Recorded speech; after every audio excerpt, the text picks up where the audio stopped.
एक महत्वाची बातमी, खडकवासला धरणातून मुठा नदीच्या पात्रात पाण्याचा विसर्ग। ओंकारेश्वर मंदिर परिसरात पाणी शिरायला सुरुवात झाली। काही वाहनं पाण्याखाली गेली आणि वाहतूक अजूनही बंद केलेली नाहीये। नदीपात्रात पार्क केलेली वाहनं काढण्याचं सध्या प्रशासनापुढे आव्हान असणार आहे।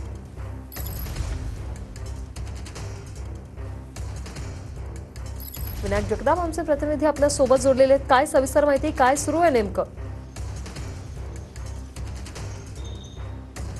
वृषाली, खरं तर आपण पाहिलं तर पुण्यामध्ये पाऊस नाही, मात्र पुण्याच्या घाटमाथ्यावर काही प्रमाणात पावसाचा जोर जो आहे तो वाढलेला पाहायला मिळतोय। त्यामुळे धरण क्षेत्रात सुद्धा पावसाचा जोर वाढल्याने धरणातून मोठ्या प्रमाणावर पाण्याचा विसर्ग जो आहे तो वाढवण्यात आलेला आहे। आता खडकवासला धरणातून जवळपास 16,000 क्युसेकने पाण्याचा विसर्ग जो आहे तो मुठा नदीत करण्यात येतोय आणि त्यामुळे आता नदीपात्रातला रोड जो आहे त्यामध्ये पाणी भरण्यास सुरुवात झालेली आपल्याला पाहायला मिळते। मी आता उभा आहे पुण्यातील ओंकारेश्वर मंदिर परिसरात आणि या ठिकाणी आपण पाहिलं तर या ठिकाणी या संपूर्ण रोडवर पाणी आल्याचं आपल्याला पाहायला मिळते। खरं तर अनेक पुणेकरांच्या गाड्या या ठिकाणी पार्क असतात, ते काही पार्क केलेल्या गाड्या पुणेकरांनी काढलेल्या आहेत, मात्र अद्याप सुद्धा काही गाड्या ज्या आहेत त्या आपल्याला या पाण्याखाली अडकलेल्या पाहायला मिळत आहेत। खरं तर 2च दिवसांवर गणेशोत्सव आलेला आहे आणि त्या पार्श्वभूमीवर अनेक बाहेरचे नागरिक सुद्धा पुण्यात खरेदीसाठी येत असतात। त्यांच्या सुद्धा गाड्या त्या या ठिकाणी पार्किंग करून ते खरेदीसाठी जात असतात, त्यामुळे त्यांच्या सुद्धा काही गाड्या ज्या आहेत त्या या ठिकाणी अडकलेल्या आहेत। अद्याप भिडे पुलाला पाणी न लागण्याने या ठिकाणची वाहतूक जरी प्रशासनाने बंद केलेली नसली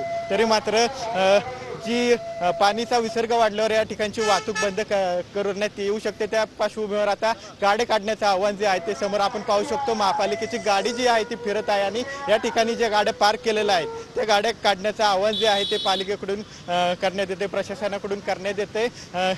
जर पावसाचा जर असाच राहिला तर धरणातून पाण्याचा विसर्ग जो आहे तो वाढवण्यात येऊ शकतो आणि त्याच पार्श्वभूमीवर हे आव्हान जे आहे ते करण्यात येताना आपल्याला पाहायला मिळते। वृषाली, सुरक्षेच्या दृष्टीने काय पावलं उचललीत?